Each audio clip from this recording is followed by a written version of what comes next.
അങ്ങനെ ഞങ്ങൾ ഇതേ വാതിലൊക്കെ പൂട്ടി ടൗണിൽ പോകാൻ വേണ്ടിയിട്ട് ഇറങ്ങാണ് കേട്ടോ. എൻ്റെ ഈ കോലം കണ്ട് നിങ്ങളൊന്നും വിചാരിക്കരുത്. ആദർശനം പെട്ടെന്നാണ് ടൗണിൽ പോകാന്ന് പറഞ്ഞിട്ടുണ്ടായിരുന്നു. അങ്ങനെ ചടപടയെന്ന് ഞാൻ കുളിച്ച് വേഗം ഇറങ്ങിയതാണ് കേട്ടോ. പിന്നെ കാറിലിരുന്നുള്ള മേക്കപ്പ് എനിക്കിപ്പോൾ പതിവായിട്ടുണ്ട്. അതുകൊണ്ട് ഞാൻ ഇപ്പോൾ ഇതിൽ ഭയങ്കര എക്സ്പേർട്ട് ആയിട്ടുണ്ട്. അല്ലെങ്കിൽ എനിക്ക് നെറ്റ് കുറവട്ടോ. അതിൻ്റെ കൂട്ടത്തിലാണ് ഈ കുഞ്ഞുമുടിയോളം ഇങ്ങനെ നിൽക്കുന്നത്. ഞാൻ അങ്ങനെ എത്ര ഒതുക്കി വെച്ചാലും അത് ഫ്രണ്ടിക്ക് ഇങ്ങനെ ചാടിയിട്ട് വരും. അങ്ങനെ പോണ വഴിക്ക് ആദർശന് പതിവില്ലാത്തൊരു എക്കെട്ടെടുക്കില്ല. എന്തൊക്കെ ചെയ്തിട്ടും ഒരു മാറ്റമില്ല കേട്ടോ. അങ്ങനെ മധുരം കഴിച്ചാൽ കുറയെന്ന് പറഞ്ഞിട്ട് ഞങ്ങൾ നേരെ ഒരു ബേക്കറിയുടെ മുന്നിൽ വണ്ടി നിർത്തി. പിന്നെ ആദർശായിട്ട് ഇതാ കുറച്ച് സ്വീറ്റ്സ് ഒക്കെ വാങ്ങിച്ചിട്ടോ. കുറച്ച് കേക്കും അതുപോലെ തന്നെ ഗീ മൈസൂർ പാക്ക് ഇല്ല അതൊക്കെ വാങ്ങിച്ചു വന്നു കേട്ടോ. അങ്ങനെ ഞാനൊരു കേക്ക് എടുത്ത് കഴിച്ചു. ഗീ മൈസൂർ പാക്കിന്റെ ആള് ഞാനല്ല കേട്ടോ, ദൃശ്യേച്ചാണ്. ദൃശ്യേച്ചിയുടെ ഫേവറേറ്റ് ആണ് ഈ ഒരു ഐറ്റം കേട്ടോ. കോഴിക്കോട് പുതിയറയ്ക്ക് കേട്ടോ നമ്മൾ വരുന്നത്. അവിടെ നമുക്കൊരു കൊളാബിന്റെ ഷൂട്ട് ഉണ്ടായിരുന്നു. അപ്പൊ ട്രൈബ് ഫാമിലി സലൂണിൽ ഒരു പ്രൊമോഷന്റെ വർക്ക് ഉണ്ടായിരുന്നു. അപ്പോൾ ഇവിടെ എത്തിയപ്പോഴാണ് ഒരു പരിചയമുള്ള മുഖം കണ്ട് നമ്മുടെ ഉണ്ണിമോളിച്ച് ആൾ ഇതിന്റെ ഓപ്പോസിറ്റ് ആണ് കേട്ടോ വർക്ക് ചെയ്യുന്നത്. അപ്പൊ ആദർശാന്റെ ഒരു ഫ്രണ്ടിനെയും കൂട്ടി നമ്മൾ ആ ഷോപ്പിലേക്ക് ചെന്നിട്ടോ. നല്ല അടിപൊളി ഷോപ്പാണ് ഗൈസ്. മെയിൻ ആയിട്ട് നമ്മൾ ഇങ്ങോട്ട് വന്നത് ഹെയർ കളർ ചെയ്യാൻ വേണ്ടിയിട്ടായിരുന്നു കേട്ടോ. അങ്ങനെ നമ്മൾ ഷോപ്പിലൊക്കെ കയറി സംഭവമൊക്കെ സെറ്റാക്കി നല്ല അടിപൊളിയായിട്ട് തന്നെ എനിക്ക് ചെയ്തു തന്നു കേട്ടോ ഹെയർ കളർ. ആദർശാന്റെ റെഡ് കളറാണ് ചൂസ് ചെയ്തിട്ടുണ്ടായിരുന്നത്. അത് കണ്ടിട്ട് ഞാൻ ഒരുപാട് ചിരിച്ചു. പിന്നെ ഇതാ താടി മുടിയൊക്കെ സ്ട്രൈറ്റ് ചെയ്തും സെറ്റ് ചെയ്തിട്ടൊക്കെ ആദർശാണ് ലുക്കായിട്ടോ. അങ്ങനെ ഷൂട്ടൊക്കെ കഴിഞ്ഞ് നമ്മൾ എല്ലാവരുടെ അടുത്തും യാത്ര പറഞ്ഞ് തിരിച്ചു പോകാൻ വേണ്ടി നിൽക്കാൻ കേട്ടോ. അപ്പൊ നമ്മുടെ ഒപ്പം ഉള്ളത് ബിജിൻ ചേട്ടനാണ്.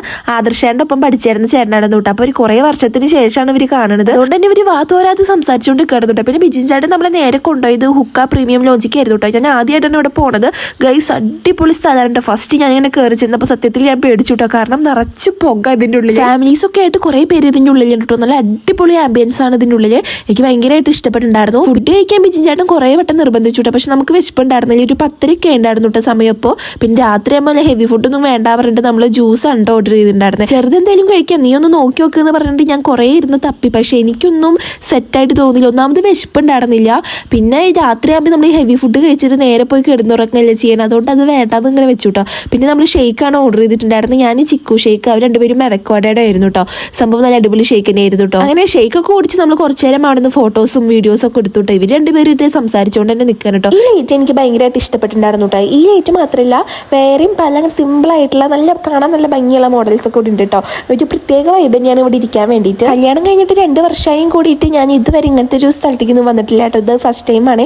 നല്ല അടിപൊളി സ്ഥലം തന്നെയായിരുന്നു. ഭയങ്കര വൈബാണ് കേട്ടോ ഇവിടെ ഇരിക്കാൻ വേണ്ടിയിട്ട്. നമ്മുടെ ബിജിൻ ചേട്ടനാണ് കേട്ടോ നമ്മളങ്ങോട്ട് കൊടുക്കുന്നുണ്ടായിരുന്നത്. അപ്പം ഞാനും അതിർച്ചേട്ടനും കിട്ടിയ സമയം കൊണ്ട് കുറേ വീഡിയോസും ഫോട്ടോസും ഒക്കെ എടുത്ത് വെച്ചു കേട്ടോ. പിന്നെ ഇതാ നമുക്കിനി വീട്ടിൽ പോകണം. ഇതാണ് കേട്ടോ ബിജിൻ ചേട്ടൻ, ആദർശാൻ്റെ ബെസ്റ്റ് ഫ്രണ്ടാണ്. ഞാൻ നേരത്തെ പറഞ്ഞല്ലോ. പിന്നെ ഇത് അവിടെ നിന്ന് നമ്മൾ രാത്രി ഒരു 11 മണിയൊക്കെ ആയിട്ട് നമ്മുടെ വീട്ടിലെത്തുമ്പോൾ. അപ്പോൾ നമ്മുടെ വീഡിയോ ഇത്രയുള്ളൂ. ബൈ.